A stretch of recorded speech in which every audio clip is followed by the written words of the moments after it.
can't get enough Daredevil goodness, well, Marvel Comics and Mark Waid has your back with this all-new Daredevil 1.50. Let's jump in, shall we? The comic opens with a much older Matt Murdock on his 50th birthday. Well, you know, he ages pretty well for a guy who ends up getting hit in the face a whole lot. And, you know, as it stands right now, he's actually the only person in San Francisco who can see, so, you know, that's a plus, but that comes later. We see in the future Matt has a son of his own, little Jack Murdock, who could not be more different from his father. Being born with super senses had turned the poor kid into a nervous wreck, afraid of every little sound. Foggy Nelson joins the two for dinner, which, hey, I guess that means he got over the cancer. And while swapping stories over dinner, we find out Matt Murdock actually had a brief brush with being mayor for a little bit. Jeez.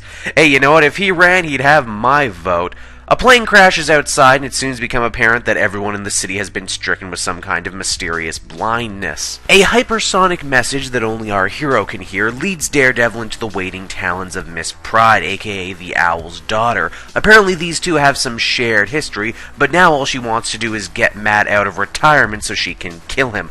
Ah, supervillain women, they never change, am I right? Matt manages to save the day, but in the end it ends up costing him his super sight, for real this time. The comic ends on a very touching note, I must say, as Jack manages to overcome his cowardice and save his father from a speeding car, much like Matt did at his age. Daredevil 1.50, which, considering that Matt is 50 in the story, makes much more sense, is an issue I was not expecting to blow me away like it did. The easiest comparison to draw would of course be to Dark Knight Returns, about an older hero putting on the costume for one last ride, but it's really so much more than that. We get a glimpse of our hero's future, and for the most part, it's a really happy one, something that's a rarity in comics these days. I find it very refreshing.